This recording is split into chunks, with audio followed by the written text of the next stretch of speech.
News first channel ವೀಕ್ಷಕರಿಗೆ ಭವಿಷ್ಯ ಈ ದಿನ ಕಾರ್ಯಕ್ರಮಕ್ಕೆ ಸ್ವಾಗತ.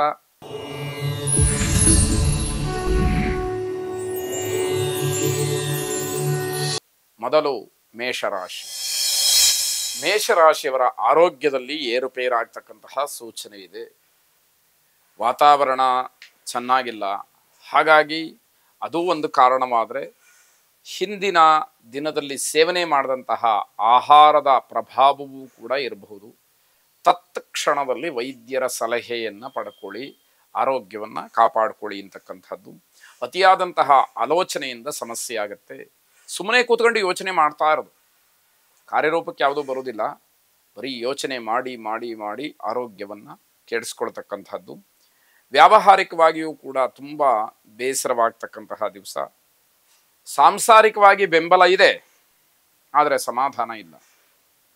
ಮನೆಯವರು ಏನಾದರೂ ಹೇಳಿ ಒಳ್ಳೆಯದಾಗಲಿ ಅಂತ ಹೇಳಿ ಅಪೇಕ್ಷೆ ಪಟ್ಟು ಅವರು ಪ್ರಯತ್ನ ಮಾಡಿದರೆ ಅದಕ್ಕೆ ನಿಮ್ಮ ಸಹಕಾರವೇ ಇಲ್ಲ. ಹೇಗೆ ಒಳ್ಳೆಯದಾಗಬೇಕು? ಪರಸ್ಪರವಾಗಿ ಹೊಂದಾಣಿಕೆ ಇದ್ದಾಗ ಮಾತ್ರ ಇವೆಲ್ಲ ನಡೆಯುವುದಕ್ಕೆ ಸಾಧ್ಯ ಆಗುವಂಥದ್ದಾಗತ್ತೆ. ವಿರೋಧಿಗಳಿಂದ, ಶತ್ರುಗಳಿಂದ ಹೆದರಿಕೆ ಇರತಕ್ಕಂತಹ ದಿವಸ. ಅವರು ಹೆದರಿಸಬಹುದು ಅಥವಾ ನೀವೇ ಹೆದರ್ಕೊಳ್ಬಹುದು. ಏನೋ ಒಟ್ಟಾರೆ ಹೆದರಿಕೆ ಅಂತೂ ತಪ್ಪಿದ್ದಲ್ಲ ಅಂತ ಅರ್ಥ. ಮಕ್ಕಳು ನನ್ನನ್ನು ಬಿಟ್ಟು ದೂರ ಆಗ್ಬಿಡ್ಬಹುದೇನೋ ಅಂತಕ್ಕಂತಹ ಭಯ, ಆ ಚಿಂತೆ ನಿಮ್ಮನ್ನು ಗಾಢವಾಗಿ ಕಾಡುವಂಥದ್ದಾಗುತ್ತೆ. ಯಾಕಂತಹ ಪರಿಸ್ಥಿತಿ ತಂದುಕೊಂಡಿರ್ತೀರಿ? ಇವೆಲ್ಲ ನೀವೇ ಮಾಡ್ಕೊಳ್ತಕ್ಕಂತಹ ಕೆಲಸ ಅಲ್ಲವೇ ಅನ್ನೋದನ್ನ ಯೋಚನೆ ಮಾಡಿ. ವಿರೋಧಿಗಳು ನಿಮ್ಮನ್ನು ತೊಂದರೆಗೆ ಸಿಕ್ಕಿಸ್ಬೇಕು, ನಿಮಗೆ ತೊಂದರೆ ಮಾಡಬೇಕು ಅಂತ ಹೇಳಿ ಕಾಯ್ತಾ ಇರ್ತಾರೆ. ಅದರಿಂದ ತಪ್ಪಿಸ್ಕೊಳ್ತಕ್ಕಂಥದ್ದು ಬಹಳ ಒಳ್ಳೆಯದಾಗಿರುತ್ತೆ. ಗೋ ಸೇವೆಯನ್ನು ಮಾಡಿ ಶುಭವಾಗಿ. ವೃಷಭ ರಾಶಿ.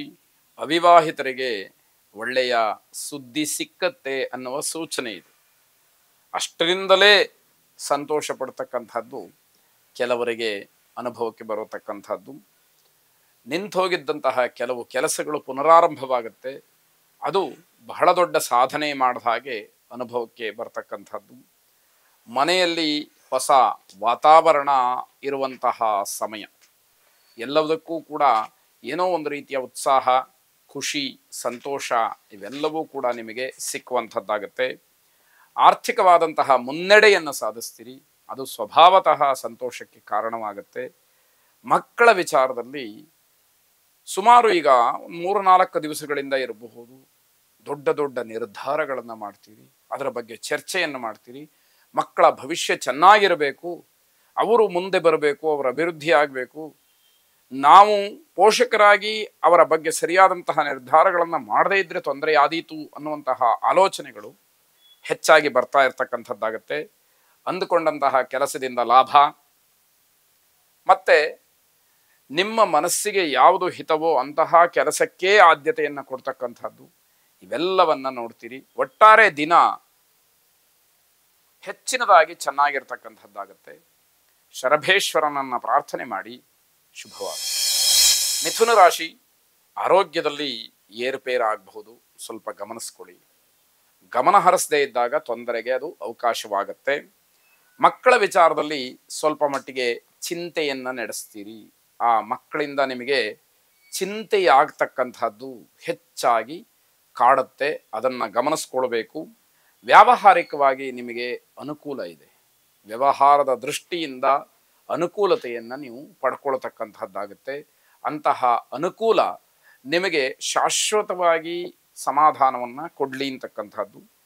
ನಿಮ್ಮ ಸಮಸ್ಯೆಗಳು ಏನೇ ಇದ್ದರೂ ಕೂಡ ಮನೆಯಲ್ಲಿ ಅದನ್ನು ಹೇಳ್ಕೊಳ್ಬೇಕಾಗತ್ತೆ. ಹೇಳ್ಕೊಳ್ಳುವಂಥದ್ದು ಒಳ್ಳೆಯದಾಗುತ್ತೆ. ಸಮಾಜದಲ್ಲಿ ನಿಮ್ಮ ಪ್ರತಿಷ್ಠೆ ಹೆಚ್ಚಾಗುವಂಥದ್ದು, ನಿಮ್ಮ ಗೌರವ ಹೆಚ್ಚಾಗ್ತಕ್ಕಂಥದ್ದಾಗುತ್ತೆ. ಅದನ್ನು ಗಮನಿಸಿ ನಿರ್ಧಾರವನ್ನು ಮಾಡಿ.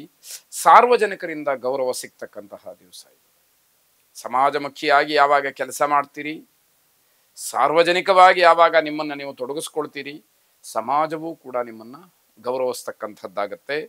ಲಕ್ಷ್ಮೀನಾರಾಯಣ ಹೃದಯ ಸ್ತೋತ್ರವನ್ನು ಶ್ರವಣ ಮಾಡಿ ಶುಭವಾಗಿ. ಕರ್ಕಾಟಕ ರಾಶಿ. ನಿಮ್ಮ ಪ್ರತಿಭೆಗೆ ತಕ್ಕ ಪುರಸ್ಕಾರ ಸಿಕ್ಕುವುದಿಲ್ಲ, ಬೇಸರವಾಗತ್ತೆ. ಆದರೆ ಹಠದ ಸ್ವಭಾವ ಏನು ಅಂತಂದರೆ, ಇವತ್ತಲ್ಲ ನಾಳೆ ನಾನು ಆ ಗೌರವವನ್ನು ಪಡಿತೀನಿ ಅಂತಕ್ಕಂಥದ್ದು ಮನಸ್ಸಿನಲ್ಲಿ ಛಲವಾಗಿ ಪರಿಣಮಿಸ್ತಕ್ಕಂಥದ್ದಾಗತ್ತೆ.